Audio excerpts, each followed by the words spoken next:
Hello dear student, welcome back to the commerce zone. आज NPO की इस video में हम सब्सक्रिप्शन का एक क्वेश्चन करेंगे जो कि टिपिकल क्वेश्चन है, वो काफ़ी इंपॉर्टेंट भी एग्जाम पॉइंट ऑफ व्यूज़ में। चलो क्वेश्चन की तरफ चलते हैं। कहता है find subscription to be credit to the income and expenditure account for the year ended 31 March 2019। यानी कि हमें 2019 का सब्सक्रिप्शन पता करना है कितना है। आपको मैंने सब्सक्रिप्शन का फॉर्मूला भी सिखा रखा है, बट इस क्वेश्चन में थोड़ा सा आपको अलग से समझना पड़ेगा। है इसमें भी ज़्यादा कुछ खास नहीं, समझने वाली बात है। देखो, हमें लिखा है कि एरियर मतलब होता है आउटस्टैंडिंग 31 मार्च 2018 का, यानी कि हमारा आउटस्टैंडिंग बिगनिंग ईयर का है, क्योंकि 2019 हमारा करंट ईयर है तो ये हमारा बिगनिंग ईयर हो जाएगा। ठीक है, तो ये हमारा बिगनिंग ईयर है। इस बिगनिंग ईयर आउटस्टैंडिंग को हम क्या करते हैं, माइनस करते हैं। तो हमने 500 रुपये हमें क्या करना पड़ेगा, माइनस करना होगा। ठीक है, फिर रिसीव हुआ है एडवांस सब्सक्रिप्शन मेरा 2018 में, किसके लिए, 2019 के लिए। तो ये जो एडवांस है वो बिगनिंग ईयर का, बिगनिंग के एडवांस हम प्लस करते हैं। ठीक है, ये 1100 हम प्लस कर देंगे। फिर total subscription received during the year and 31 March 2019 वो है 35,400। अच्छा, इसके अंदर कुछ अंदर एंट्री लिखी है इंक्लूडिंग ये सारा कुछ, इसको भी मैं आपको समझाता हूँ। ठीक है, अच्छा, और फिर लिखा है subscription outstanding for the ended 31 March 2019 400 का। तो पहले जैसा आपने फॉर्मूला सीखा है, देखिए जिसको ये क्वेश्चन समझ आ रहा है, सॉरी जिसको सब्सक्रिप्शन से रिलेटेड अच्छे समझना है, तो मेरी इससे पहले की वीडियो ज़रूर देखना, वरना ये क्वेश्चन आपको समझ नहीं आएगा। तो चलो पहले आप क्वेश्चन करते हैं। सबसे पहले हम लिखेंगे टोटल सब्सक्रिप्शन रिसीव, जो कि हमें 35,400 हुआ है। फिर इसमें प्लस करा outstanding at the end year 2019, जो कि आपको दिया है 400 रुपये। ठीक है, लिखा हुआ है 400 आपको दिया हुआ है।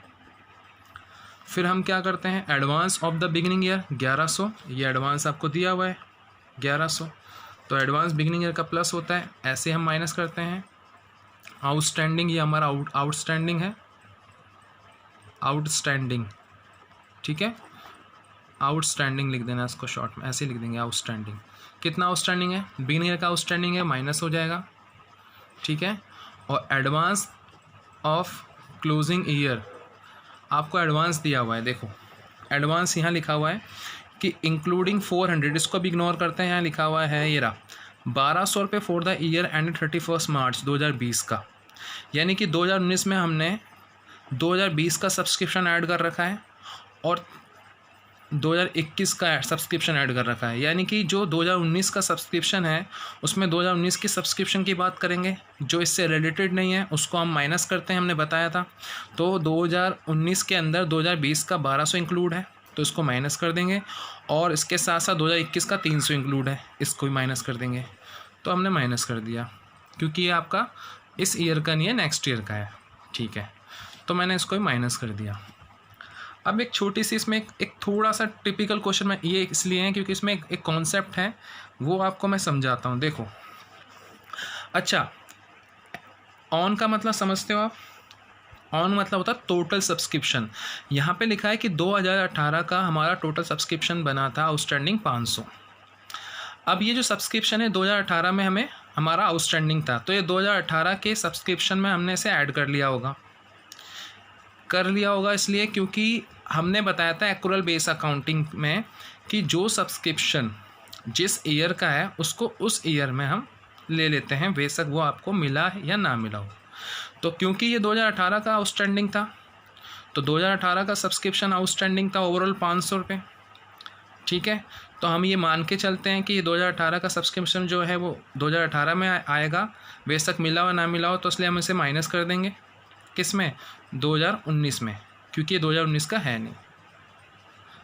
अब जैसे 2019, जैसे आपका 2019 आ गया, ये 2019 आया। अब 2019 में हमारा 35,400 का सब्सक्रिप्शन है टोटल। अब हमने ये मान के चलते थे ना कि 2019 के अंदर ये 500 रुपये भी इंक्लूड होंगे, क्योंकि मुझे पता है कि ये 2018 में मुझे मिला नहीं है, बट मैंने इसे 2018 में ऐड किया था। बट जैसे 2019 आया था, तो 2019 में हमने मान के चला था ना कि ये सब्सक्रिप्शन एक्चुअल में मिला होगा मुझे 2019 में, तो 2019 में इंक्लूड हुआ होगा। ठीक है, 500, तो इसलिए मैंने इसको माइनस किया था। तो इसलिए हम ओपनिंग ईयर का जो आउटस्टैंडिंग होता है वो माइनस कर देते हैं। बट इन एक्चुअली लाइफ में देखें तो यहाँ लिखा है क्वेश्चन में including 400 for the year ended 31 मार्च 2018, यानी कि 2018 में ना जितना हमारा सब्सक्रिप्शन बनता था आउटस्टैंडिंग 500, उसमें से हमें बस 400 ही मिला है 2019 में। 2019 में कितना मिला है? 400। तो इसका मतलब हमें 100 रुपये नहीं मिला। देखो ना आप, 500 रुपये में से हमें कितना मिला है? 400 ही मिला है 2019 के अंदर। इसका मतलब हम क्या सोच के चल रहे थे? हम तो ये सोच के चल रहे थे ना कि ये हमें टोटल 500 मिला होगा, बट एक्चुअली में हमें कितना मिला है? 400 मिला है। तो हमें 400 मिल चुका है 500 में से, तो रह कितना गया? 100 रह गया। तो 100 हम क्या मान के चलेंगे? वो इस साल आएगा, तो इसलिए उसे ऐड कर देंगे। ठीक है, इसलिए हम उसको क्या कर देंगे? ऐड कर देंगे। तो मैं क्या लिखूँगा यहाँ पे? एक पॉइंट डाल दूँगा,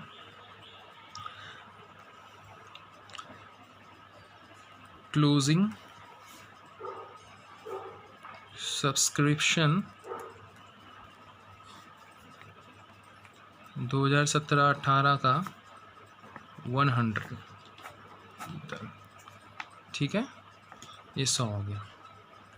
अब इसको सॉल्व कर दीजिए। 35,400 प्लस 400, 35,400 प्लस 400 हो गया आपका 35,800।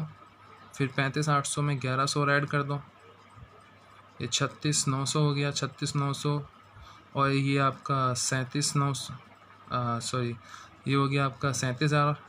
अब 37,000 में से ये माइनस कर दो, 1200, 300, 1500 और ये 500। कितना हो गया आपका?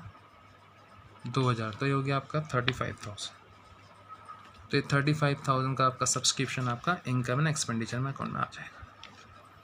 ठीक है, अगर ये बात आपको समझ आ गई तो बहुत अच्छी बात है। बाकी इस चीज़ को आप दोबारा से इस वीडियो में रिपीटेट करके देखोगे तो आपको समझ आ जाएगा।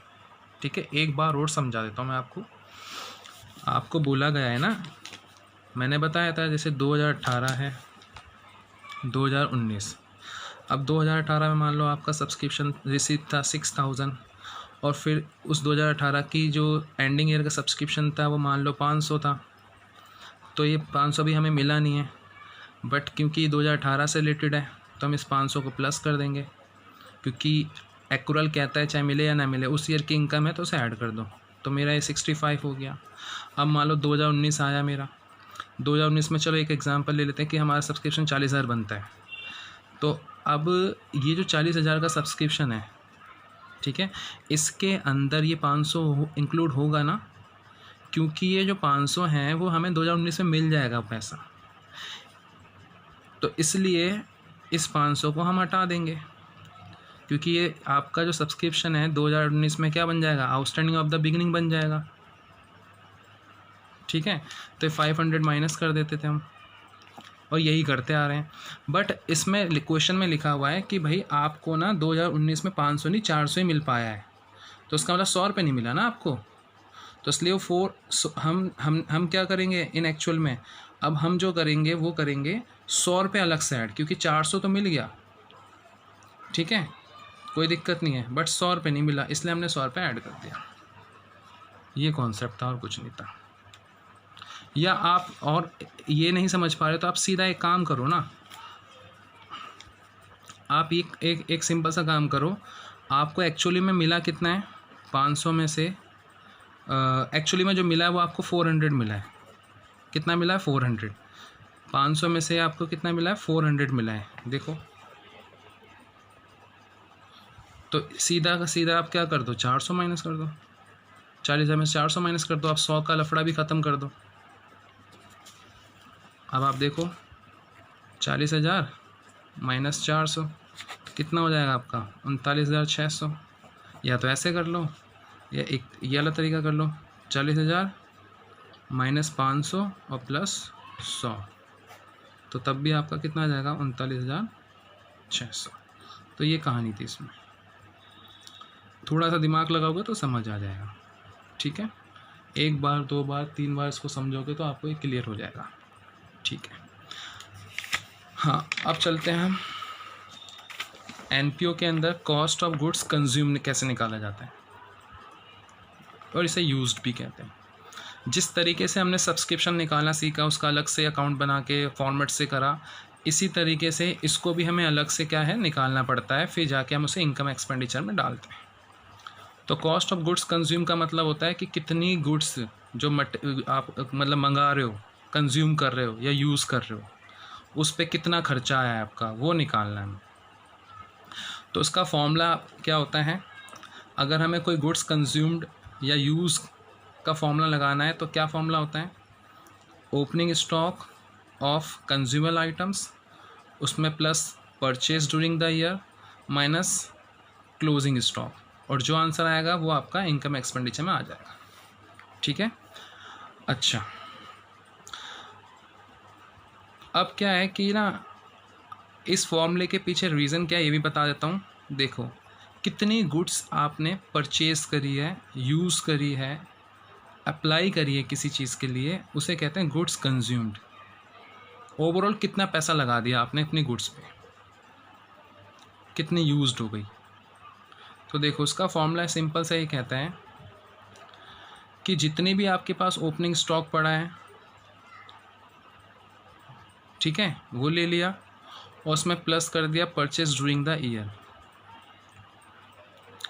और माइनस कर दिया क्लोजिंग। अब ये आप बोलोगे सर ऐसा क्यों, कि ओपनिंग प्लस क्यों कर रहे हैं, माइनस क्यों कर रहे हैं क्लोजिंग। देखो क्या होता है कि देखो इस साल आपने परचेज़ करा मान लो 10,000 के पेन, मान लो परचेज़ करा आपने 10,000 के पेन परचेज़ करा, ठीक है। अच्छा, ओपनिंग हमने इसलिए ऐड करा क्योंकि यूज़ कौन सी चीज़ होती हैं, जो हमारे पास अभी अभी पड़ी हैं ऑलरेडी, और जो ऑलरेडी हम और अलग से ख़रीद के लाएँ। और माइनस क्लोजिंग क्यों करेंगे हम, क्योंकि क्लोजिंग वो चीज़ है जो यूज़ नहीं हुई, तभी तो हमारे पास बच गई। जो बच गई वो इस साल तो यूज़ नहीं होंगी ना, वो नेक्स्ट ईयर यूज़ होंगी। तो इस साल कौन सी चीज़ें यूज़ होंगी, जो आप इस साल खरीदते हो प्लस ऑलरेडी जो आपके पास पहले से पड़े हुए हैं। मान लो 500 पेन आपने खरीदे, 200 पेन और आपके पास पड़े हुए थे, तो टोटल कितने हो गए 700। लेकिन 700 में से कितने पेन यूज़ हुए हैं आपके, 600, तो बचे कितने आपके 100। तो वो 100 हमारा अनयूज्ड हो गया, तो उसे क्लोजिंग स्टॉक कहते हैं। तो इसलिए क्लोजिंग स्टॉक को हटा दिया, तो ओवरऑल हमारा जो गुड्स यूज़ हुआ है, कंज्यूम्ड हुआ है, वो कितना हुआ है 600 हुआ है। इसलिए इसमें हम ओपनिंग को प्लस करते हैं, परचेज़ करते हैं, ऐड करते हैं परचेज़ को, माइनस कर देते हैं क्लोजिंग को, क्योंकि क्लोजिंग हमारा यूज़ नहीं होता, वो साल के एंड में जो बच गया उसको हटा दिया। ठीक है। अच्छा, अब इसका एक और फॉर्मूला है ये वाला। एक फॉर्मूला हो रहा है opening stock of consumer items plus cash purchase minus closing stock of creditors minus amount paid to the creditors minus opening stock of creditors. ठीक है। अच्छा, अब ये फॉर्मूला और ये वाला फॉर्मूला, इसमें डिफरेंस क्या है, आपको करना कुछ नहीं, आपको ये वाला फॉर्मूला याद करना है, बस ये फॉर्मूला याद कर लो, बाकी आपको ये फॉर्मूला अपने आप याद रहेगा। अब ये फॉर्मूला क्यों बना, इसके पीछे भी रीज़न है। देखो इस फॉर्मूले में क्या है, इसमें एक लाइन लिखी है परचेज ड्यूरिंग द ईयर। आपने सामान ख़रीदा है टोटल, अब ये सामान आपने, हम ये मान के चलते हैं टोटल जो सामान आपका ख़रीदा गया है वो कैश में ख़रीदा गया है, उधार की कोई बात नहीं है। अब यहाँ पे एक वर्ड आ गया कि आपने अमाउंट जो ख़रीदा है यहाँ पे कैश परचेज़ करी है।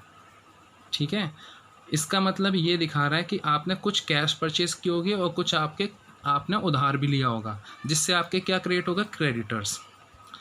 अगर पेपर में आपको सीधा परचेज वर्ड लिखा है ना और क्रेडिटर वेडिटर सारी चीज़ें लिखी हुई हैं, तो फिर क्रेडिटर को इग्नोर करना, तो हम समझेंगे कि हमारे कोई क्रेडिटर ही क्रिएट नहीं हुए थे, इसलिए हम ये वाला ही फॉर्मूला लगाएंगे।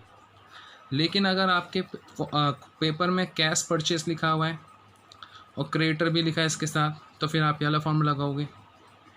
ठीक है। और अगर कैश परचेज लिखा है, क्रेडिटर का कोई नाम और निशान नहीं है, तो फिर क्रेडिटर है ही नहीं है, तो हम क्रेडिटर लेंगे ही नहीं, तो हम मान के चलेंगे वो सामान हमारा कैश। ठीक है। और इसकी जगह ये भी लिखा हो सकता है अमाउंट पेड ऑन गुड्स। ठीक है, पेड को हम स्पेंड भी कहते हैं, ये भी लिखा हो सकता है। क्लियर। ठीक है, तो फॉर्मूला क्या है इसका, वही opening stock plus cash purchase minus closing stock minus opening stock. Closing stock हो गया और माइनस आपका क्या हो गया, ओपनिंग स्टॉक।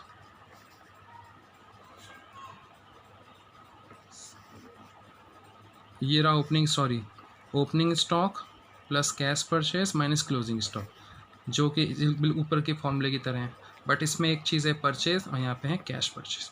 अब मैं यहाँ पे कैश परचेज इसलिए है क्योंकि कुछ सामान आपने उधार लिया होगा, जिसकी वजह से कुछ कैश में परचेज किया है, कुछ आपने उधार भी करा होगा। तो अब यहाँ पे क्रेडिटर भी आ जाएंगे, तो क्रेडिटर में उल्टा हो जाएगा कि कोई भी ओपनिंग क्रेडिट आपके हैं, ओपनिंग स्टॉक ऑफ क्रेडिटर है वो माइनस हो जाएंगे, ठीक है, और क्लोजिंग स्टॉक क्रेडिटर्स हैं वो आपके प्लस हो जाएंगे, ठीक है। इसके साथ साथ जितने भी जिससे आपके क्रेडिटर कम होते हैं उनको माइनस करना है। आपने किसी क्रेडिटर को अमाउंट पे करा है तो अमाउंट पे टू क्रेडिटर्स वो माइनस हो जाएगा, क्योंकि अगर आप क्रेडिटर को अमाउंट पे करोगे तो वो माइनस हो जाएगा, जिससे आपके क्रेडिटर कम हो जाएंगे, ठीक है। इसमें मैंने ओपनिंग स्टॉक क्रेडिटर माइनस क्यों किया होगा? सबसे पहले पेमेंट किसकी की जाएगी? ओपनिंग जो हमारे पास पहले से क्रेडिटर पड़े थे वो, या जो लास्ट के एंड में बच गए? जो हमारे ओपनिंग पहले से जो हमारे पास क्रेडिटर पड़े थे, ओपनिंग क्रेडिटर्स, उनकी पेमेंट पहले कर दी मैंने, और लास्ट साल के एंड में जितने मेरे क्रेडिटर रह गए वो मैं प्लस कर दूंगा, क्योंकि इनकी भी पेमेंट हुई नहीं है, तो ये साल के एंड में बच गए हैं, तो इनकी पेमेंट हुई नहीं है, जिसकी वजह से हमारे क्रेडिटर अभी भी बने पड़े हैं, इसलिए इन्हें ऐड कर दिया। इनकी पेमेंट अब मैं नेक्स्ट ईयर में करूँगा, ठीक है। तो या एक चीज़ भी समझ सकते हो अकाउंटिंग लैंग्वेज में कि आपको पता होना चाहिए जितना भी हमारा स्टॉक से रिलेटेड आइटम्स होता है ना, ठीक है, जैसे stock of stationery, stock of assets, वो सारी एसेट्स जो भी है हमारी, इनका सबका ओपनिंग बैलेंस होता है, और ओपनिंग बैलेंस डेबिट साइड होता है, और डेबिट हमेशा प्लस को डिनोट करता है। तो ये हमारी एसेट्स है, और एसेट्स का हमेशा ओपनिंग बैलेंस जो है डेबिट साइड होता है, ठीक है। इसी तरीके से जो लायबिलिटी होती है ना, ठीक है, उसका ओपनिंग बैलेंस किस साइड होता है? क्रेडिट साइड में होता है। तो क्रेडिट साइड का मतलब माइनस, तो इसलिए इसको मैंने माइनस कर दिया, इसका क्रेडिट बैलेंस है इसलिए। और क्लोजिंग एसेट्स का बैलेंस जो होता है वो क्रेडिट साइड में होता है, इसलिए हम उसको माइनस कर देते हैं, और क्लोजिंग क्रेडिटर का जो लायबिलिटी का जो बैलेंस होता है वो डेबिट साइड में होता है, इसलिए हम उसे प्लस करते हैं, ठीक है। और जो भी आ जाएगा फिर वो भी इनकम एंड एक्सपेंडिचर में आ जाएगा। आई होप आपको ये पूरा कॉन्सेप्ट समझ आया होगा। नेक्स्ट क्लास में हम इसके क्वेश्चंस करेंगे, और इसमें एक और चीज़ समझेंगे जो काफ़ी इंपॉर्टेंट है, और इसको आप और अच्छे समझ जाओगे। तो आज के लिए इतना ही। Thank you so much.